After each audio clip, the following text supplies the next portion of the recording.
Hi, I'm Alex Lamb and I'm going to show you how to create life in about 15 minutes flat. That's right, the secret of Genesis will be yours to command. So let's get started. So what is life? Well, if you go and look on Wikipedia, what it will tell you is that there are about 7 properties of a living thing. First, it engages in homeostasis. In other words, it regulates its internal environment. Secondly, it's organized into some kind of shape. Thirdly, it metabolizes, so it takes in energy of some sort and turns it into something else. Fourth, it grows. Fifth, it adapts from one generation to the next, so there's some kind of evolution in there. Number 6, it responds to stimuli. If you hit it with a brick, it will care. And 7, it reproduces. And what I'm going to show you is a technique which will handily cover about 5 out of 7 of those bases, and there's every reason to believe that the other 2 factors, metabolism and homeostasis, will be things that we can add with just a tiny amount of extra research. But you'll notice something. There are no fundamentals here. We haven't actually described what life is. So let's take a look at that. So what makes life happen? Well, life is what you might call a far from equilibrium system where the space of efficient patterns is large. This guy on the left is Ilya Prigogine. In the 1970s, he did some groundbreaking research for which he won a Nobel Prize that showed that under certain conditions, the action of entropy increases order in a system rather than destroying it. Now that's the opposite of how we normally think about entropy. We normally think about entropy and disorder as being pretty much the same thing, but that's not the case. Consider a pan on your stove full of water. When you start off, the pan sits there and it's just got water in it. That's just kind of there. You turn on the heat under the pan and the water starts to move about. And it organizes itself into a pattern, a repeating pattern, which is most effective for transferring heat from the bottom of the pan to the top. It creates one or more convection cells. And these patterns are ubiquitous in nature. In fact, our sun is covered in the damn things. So what I'm proposing is that life is rather like those kinds of patterns, but a little bit different, in that the sun's only really got one kind of convection cell on it. With life, the number of possible stable patterns that can come out of the system is really large. But how do we find such a pattern? How do we build one? Well, let's take a look. I propose to you that the main drivers of lifelike self-organization are the frequency, utility, and diversity of copying operations in a system. We're all used to thinking about life in terms of things like DNA, a sort of a miracle molecule that somehow manages to self-replicate itself. But DNA generally needs quite a lot of help from the cellular machinery that surrounds it. Perhaps an easier, clearer way to think about life is in terms of robots and factories. So imagine that you've got a factory that makes robots, and imagine that those robots are good at assembling new factories. Together they form a kind of a closed loop, and that closed loop can be said to be something somewhat like life. And the more effective the robots and factories are at making each other, the better that system is going to operate. Now, if you've got more than one kind of factory and more than one kind of robot, you've got the kind of system which is going to be more like life. And if you've got ways for different kinds of robots to interact together to make new kinds of factories that the world has never seen before, then you've really got something that's very exciting. Then you've got the potential for evolution going on. So, where would we actually start if we wanted to build one of these lifelike self-replicating systems? Well, I had the good fortune to briefly participate in a lunch discussion group at the Institute for Advanced Study in Princeton, and it was a great group of people and we had some fun discussions. And I proposed a model like this. Let's take a huge grid of boxes. You can imagine them like the slots in a mailroom. And in each one of those slots we're going to put a single piece of paper, and on each one of those pieces of paper we're going to write an instruction. And they take the following form. Look in some cell near me and copy the instruction that's in that cell to another cell that's written here. So for instance it might say copy from 2 to the left of me and 2 north to 3 to the right of me and 1 south.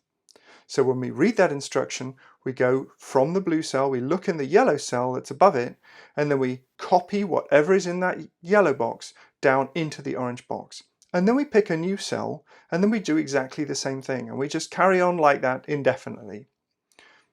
So what do you suppose is going to happen? Well, I'll show you in a moment, But first I'll add one extra limitation. Just to make it tricky for this system, let's have a rule, which is that if what we see in the yellow box is exactly the same as what we read in the blue box, then we won't allow copying.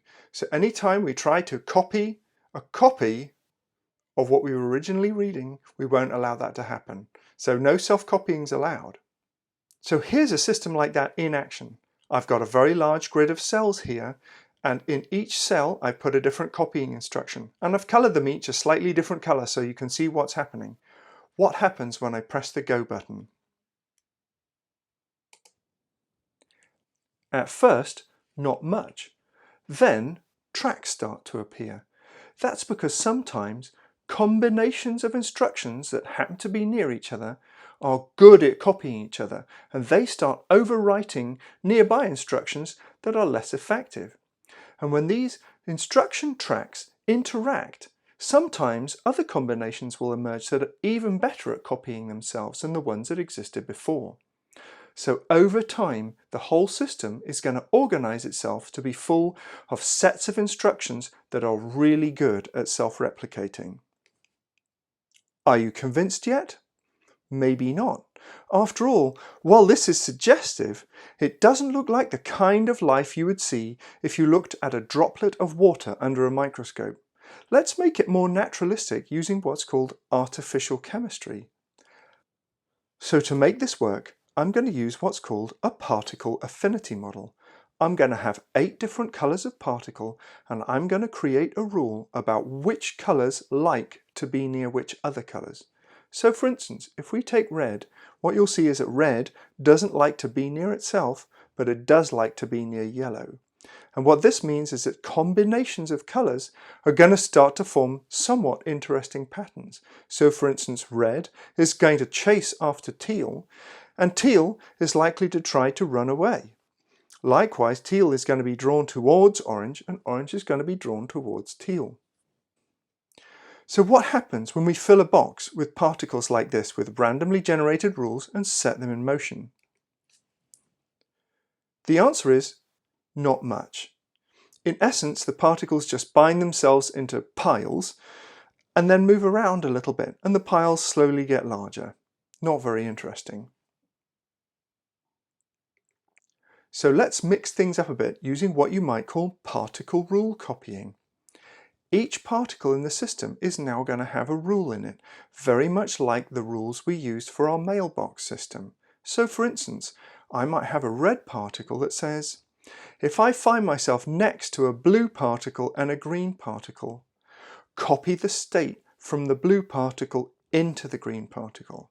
So after that rule has been used, the red particle is going to be sitting next to 2 blues instead. Now every one of these particles is going to have a slightly different rule in it. Want to guess what happens?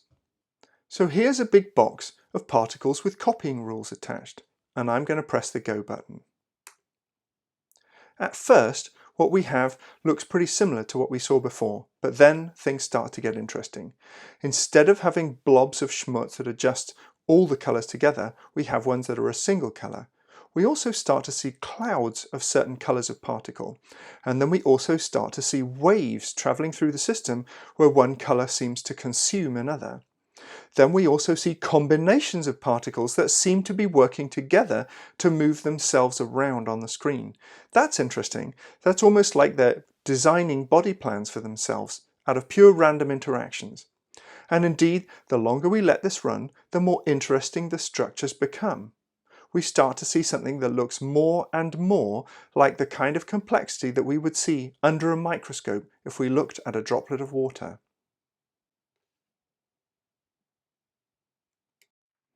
But this is the 21st century, and surely we can do better than that. What happens if we make a much larger simulation with many more particles in it? We run it for longer, and we also increase the sensitivity of the model so the particles have a slightly better idea of what's happening around them. If we're right, and we've got something which we really think actually approximates life, then under these conditions we should see something that looks that much more like the kind of life we'd see under a microscope. As you can see, It really doesn't take long for the simulation to start delivering some really quite wonderful and fascinating patterns. For starters, we seem to get what you might call gliders, little structures that are good at moving around in the simulation to carry particles from place to place. We also get what you might call seed dispersal events, where suddenly a whole big mass of particles glued together in a lump suddenly are devoured and turned into multiple copies of the same creature, rather like a virus invading a cell or some such thing. And also, as we watch longer, we get different kinds of body plans. We get sort of squidgy gels that morph around that seem to be good at catching things that are in their environment. And even flipping tentacle-like structures like the arms of an octopus. In fact, the longer we let this run, the more complex and suggestive the set of patterns becomes. So let's just watch it for a bit and see what happens.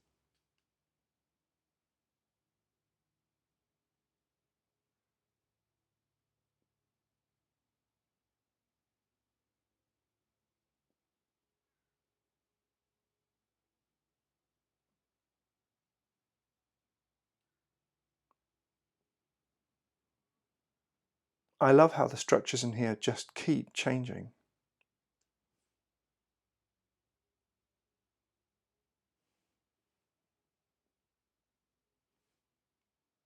So we've created something that looks an awful lot like life. Why bother? Why not just simply use the same coding effort to launch a startup or some such thing? Well, to my mind, it's because we are living in the Anthropocene. The world has changed. Life isn't magic, it is delicate, we are responsible for it, and I strongly believe that understanding life drives better management choices about how we look after it. I believe that if we're able to communicate to people that life isn't something which was just bestowed onto the world via some miracle, and that they see that it's actually something that they can do for themselves, that maybe they'll start to take on some of those godlike responsibilities and look after the planet that we're on.